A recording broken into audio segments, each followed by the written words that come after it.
Hello everyone, कैसे हैं आप लोग। आई होप आप लोग काफ़ी अच्छे होंगे, आपकी पढ़ाई काफ़ी अच्छी चल रही होगी। तो चलिए फिर शुरू करते हैं आज का टॉपिक। आज का टॉपिक है आर्टिकल 14 क्लॉज 2। 14 क्लॉज 1 मैंने पहले बता रखा है पिछले लेक्चर में।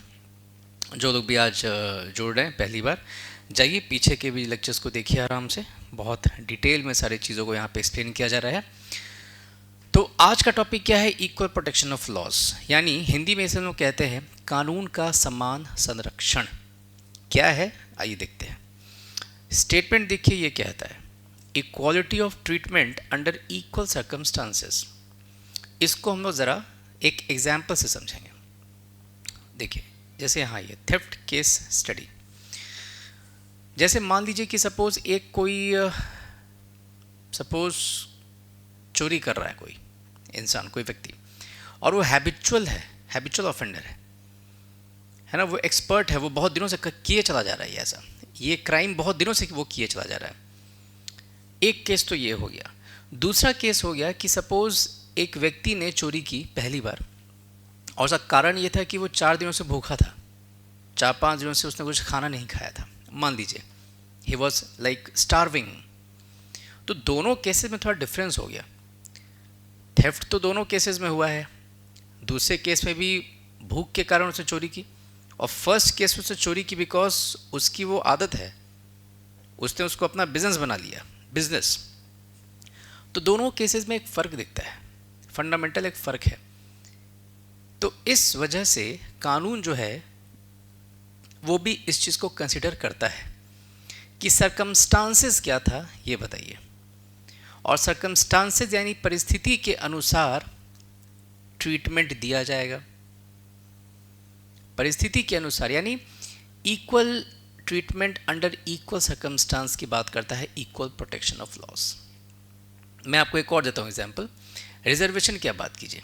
यदि मान लो कि 2 लोगों को तुम कॉम्पीट करा रहे हो, suppose if 2 people are there, 2 guys are there and they are competing for a particular seat. एक सीट के लिए ये दोनों के दोनों कॉम्पीट कर रहे हैं, बट इनके पास रिसोर्सेज बहुत ज़्यादा हैं, फाइनेंशियल रिसोर्सेज हैं, मटीरियल रिसोर्सेज हैं, सब कुछ इनके पास है।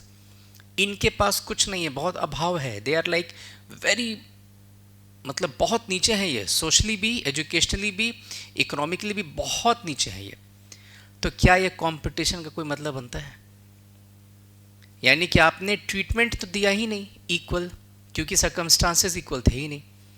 इसी चीज़ की वजह से रिजर्वेशन दिया जाता है, ताकि जो हिस्टोरिकली जो बहुत पीछे रह गए हैं, ऐतिहासिक कारणों से जो सेक्शन बहुत पीछे रह गया सोसाइटी में, उनको अपलिफ्ट किया जाए, बराबर करके फिर कॉम्पीट कराइए।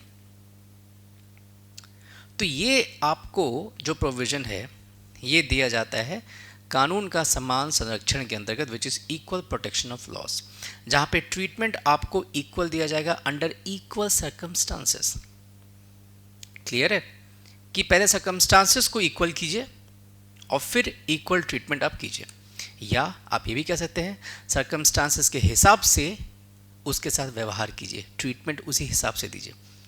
चोरी दोनों केस में हुई थी, बट दोनों का जो लेवल ऑफ एटीट्यूड था, जो उन लोगों का जो रीज़न था वो डिफरेंट था, सर्कमस्टांसेस वे डिफरेंट। ठीक है, दैट इज़ वाई आप किताबों में पढ़ेंगे इस लाइन को, like should be treated like. इसका देखिए मतलब क्या होता है, समान के साथ समान व्यवहार किया जाना चाहिए। वही बात हो गई, पहले बराबर करो फिर बराबर कानून लगाओ, चलेगा, कोई दिक्कत नहीं है। बराबरी के लोगों के साथ बराबर कानून लगा दो, तब सही है। या कोशिश करो कि वो लोग अलाइक हो जाएं, लाइक हो जाएं, फिर अलाइक की तरह ट्रीट करें, कोई दिक्कत नहीं है।